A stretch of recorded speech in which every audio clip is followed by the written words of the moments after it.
नानी तो ते चेटी रोजियो दादू आवे डांडिया नाचने। नानी तो ते चेटी रोजियो दादू आवे डांडिया नाचने। Shri Mahalaxmi recording studio Panakhed. Singer Ramesh Tarole, music director Radhe Pawra. नानी तो ते चेटी रोजियो दादू आवे डांडिया नाचने।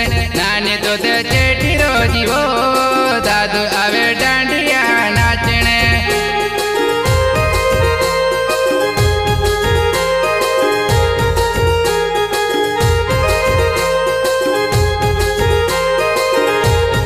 नानी तो ते चेटी रोजियो दादू आवे डांडिया नाचने। नानी तो ते चेटी रोजियो दादू आवे डांडिया नाचने।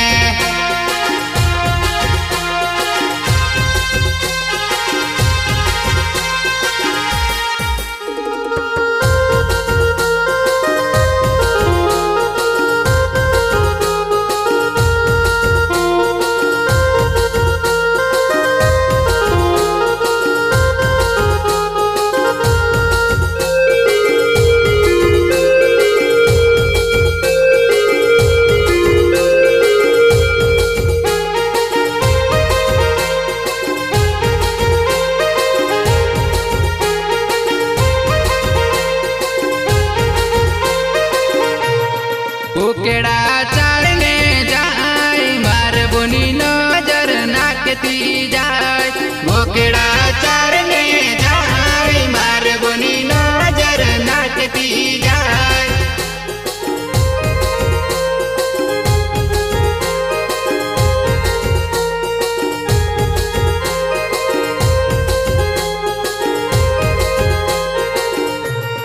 उकेड़ा चालने जाए मार बुनी नजर नाकती जाए। उकेड़ा चालने जाए मार बुनी नजर नाकती जाए।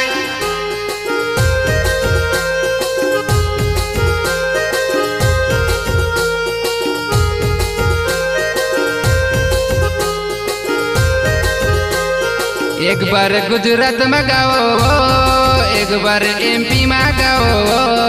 तू कोई देव जुआनायो मैं कानो गीते गाओ। एक बार गुजरात में गाओ, एक बार एमपी में गाओ। तू कोई देव जुआनायो मैं कानो गीते गाओ।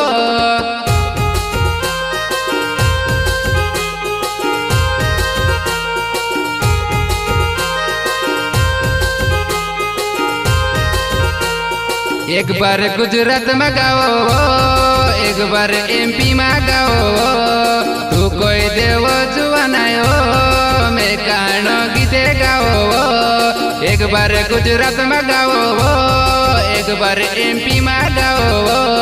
तू कोई देव जुआनायो मैं कानो गीते गाओ।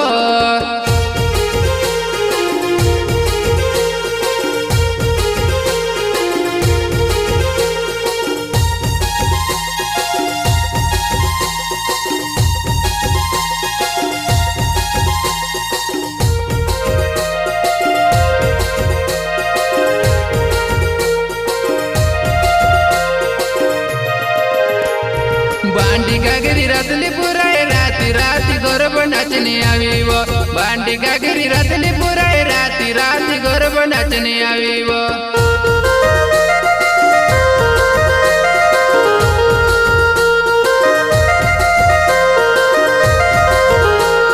तारा हाथों में रंगली पेरी मार जुआना डांडिया नाचने आवी वो। तारा हाथों में रंगली पेरी मार जुआना डांडिया नाचने आवी वो।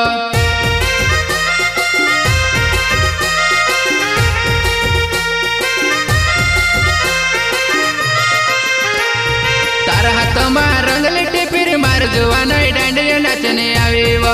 तारा हाथों में रंगली टिपरी मार जुआना डांडिया नाचने आवी वो।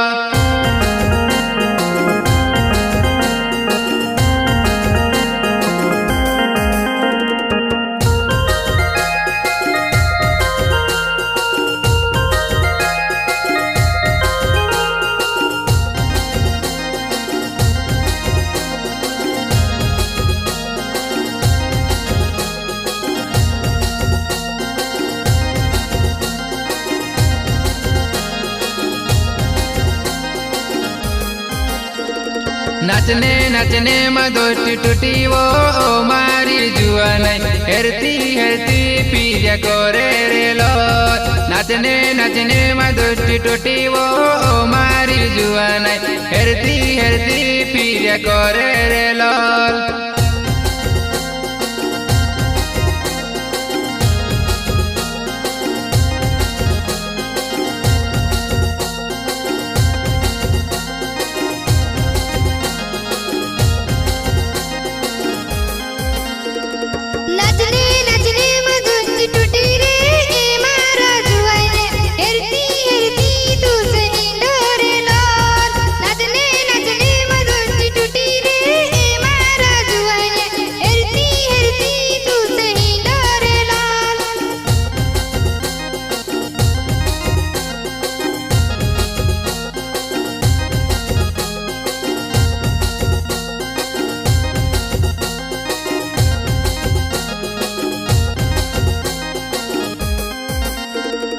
नाचने नाचने में दोस्ती टूटी वो मारी जुआ नहीं हेरती हेरती पीरिया कोरे रे लो नाचने नाचने में दोस्ती टूटी वो मारी जुआ नहीं हेरती हेरती पीरिया कोरे रे लो